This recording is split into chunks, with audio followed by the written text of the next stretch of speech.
Marvel Rivals just broke their unwritten rule, and that means they're hiding something big. If you don't know, every season since launch has teased future characters through the gallery cards, and usually the creators can see it early through the test build. That's how we have predicted upcoming heroes for months.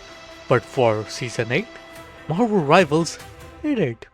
For the first time ever, the final gallery card is locked until Season 8.5, which tells us one thing: they don't want us knowing what comes next. So the real question is, what are they hiding?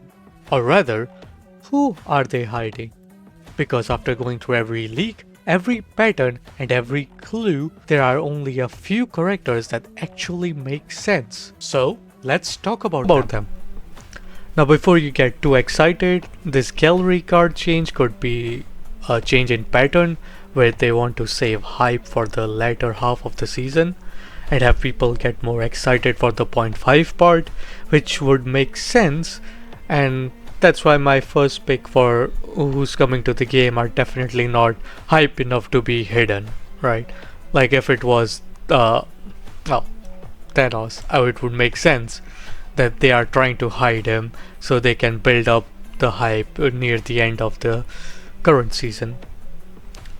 Regardless, let's rank the characters according to how likely I think they're joining next, and based on all the leaks, lore snippets, and all the chatter on the internet. That's the basis of that's basically how I'm basing who I think is going to come to the next season. First of all, the final gallery card isn't like confirmed to tell you exactly who's coming, because in this one we had White Fox and Black Cat obviously, but we also had Devil Dino who came a season later. In this one, Devil Dino and Cyclops were there, so it was pretty obvious, but we also had like this character, this unknown character we still don't know, who was teased. So you never know. Anyways, I think the most likely character to join us is the Hood. And I think Jubilee, or Jubilee? Yeah, her. She will be joining as well. Now, both of these characters were leaked like very long ago in one of the like really big data leak at the start of the game, basically at Season 0. And yeah, I mean, Hood is confirmed in the leak at least to be a Vanguard, and Jubilee is supposed to be a strategist. As for Hood, we actually have him in Marvel Rivals Infinity comic, and we also have him in the Lower Manhattan map, where you can see his hood after he was captured.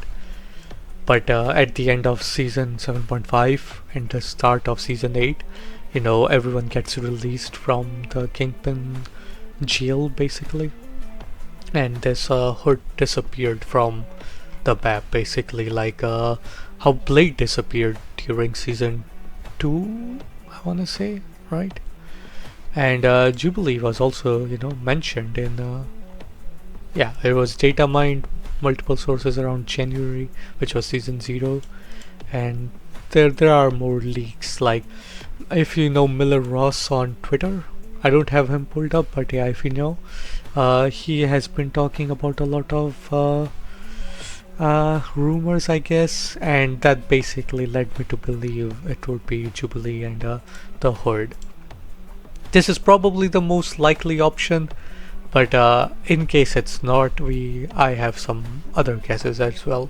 But before I jump into the second selection, I would really appreciate if you could hit the subscribe button. It costs you nothing, but it means the world to me. It feels awkward saying this. I know I've seen every YouTuber do this, but when you're doing it in person, it feels really weird. But yeah, anyways, I think Gore and Carnage. Gore and Carnage are the second most likely character to be coming. That's because Gore, the God Butcher, actually had a lot of voice lines, and the other files, they were just sitting there. I guess no one noticed them, but as soon as people started noticing them, They were removed from the game basically, yeah. And you know, that suggests that Gore could possibly be coming. For Carnage, first of all, he's like a Spider-Man villain, right? And we're in the New York City era, so I think a few Spider-Man characters make sense. We also need more villains in the game.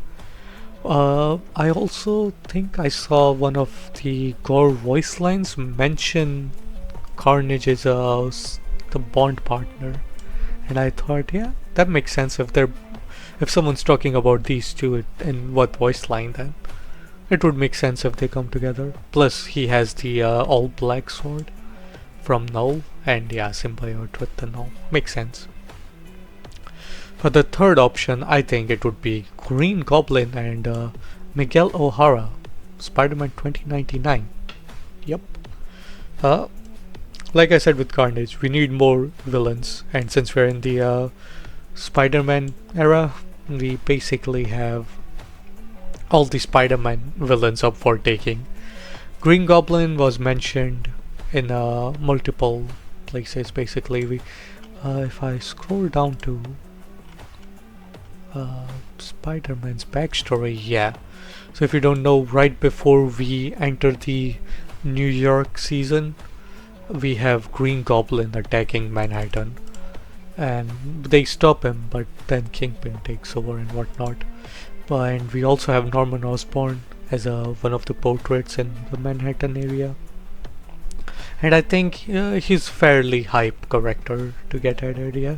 I think a lot of people would enjoy playing Green Goblin. He could be a fun DPS. Miguel O'Hara, I think he will be a really good tank. And you know, always if you want to pair up Green Goblin with someone who else, not the Spider-Man, you know. There are a lot of references and Easter eggs pointing towards Spider-Man 2099. And I think if they wanted to make him just a skin, they would have already released it. But since they have not, I am led to believe it's going to be a character. And that's what I want as well, right? I want this guy to be a really strong dive tank, maybe like a regen tank, you know, because his lore has like some vampire powers and whatnot. Plus, if you didn't know, in the final gallery card, this guy right here, the Alchemax guy talking to Doctor Doom, in one of the I'm not sure if it's in every canon, but I'm pretty sure this guy's supposed to be Miguel O'Hara's dad in one of the timelines. Don't quote me on that, but I'm pretty sure that's what it is. I was looking at all their Twitter chatter, and that's what they were saying, and I was like, huh, yeah, that did happen. Alright, for saving for season 10, right? Basically, I was going to have the like unlikely possible or something like that named right here, but then I was like, you know what, I'll just add saving for season 10 because I think they're saving Thanos and Captain Marvel for season 10. These two are like one of the big guns that everyone talks about every season, but yeah, I think season 10 would be a really good place to drop them, because season 10 will be like right here after Infinity and before Endgame, but also during Endgame. So I think when you're in like this area, Thanos and Captain Marvel makes the most sense. Plus, I mean, milestone, right? Season 10 is a milestone season, so it would make a lot of sense if they added really hype characters. Yeah, that's why I think season 9 is also going to be a little less hype, because the Hood and Jubilee, I mean, Jubilee is a really popular, I don't want to say really popular, but she is a popular mutant, and she has a dedicated fan base for sure. But these two aren't very, like, they aren't like super hype. There are no Carnage, there are no Thanos, there are no Ghost Rider, right? These guys are pretty okay in terms of hype, which would make sense because we are getting Cyclops in like a couple of weeks, and he's really hype. So we wanna go from really hype to okay terms of hype, and then for season 10 we wanna go all out because that's a milestone season. Like, It's as big as anniversary in my opinion, right? You're 10 seasons in, you know, you have established yourself. You want to give the player something massive. And for the last one, who I want, right? This is like the two characters I'll put here, they're definitely not coming right now. But I thought since I'm making a prediction video anyways, I might as well put it out there, you know, manifest. And it's none other than Ghost Rider and Nightcrawler. Yeah, Ghost Rider is just one of my favorite characters in general, and I want him really bad in the game, and I don't want him to be DPS. I'm a tank main, right? I like to play Vanguard, and I think Ghost Rider has the build to be a really good Vanguard. I just imagine, like, you know, using his bike all over like Spider Island and whatnot. I think it would be really cool. Nightcrawler isn't right my favorite character or anything, but I think his playstyle would be really fun to have in game because he can teleport and all that stuff. I think it would be really fun to have it. But yeah, that's all for today's video. Make sure to subscribe, like, and comment down below if you think my picks are on point, or if you think I'm bullshitting. Just, you know, put down who you think will be coming next to the Marvel Rivals roster. I can't wait to see what you guys want. I definitely, if I had to pick right now, like, oh yeah, gun to the head, whatever you choose comes to the game, then I would definitely pick Ghost Rider and Miguel O'Hara. But if I had to make like a nice season around it, then I think Ghost Rider and Nightcrawler would be really peak. They're pushing mutants in like every Marvel thing right now, and that's why you will always see a mutant or two every season basically in Rivals. But yeah, that's all. Make sure to subscribe, and I'll see you in the next video. Bye bye.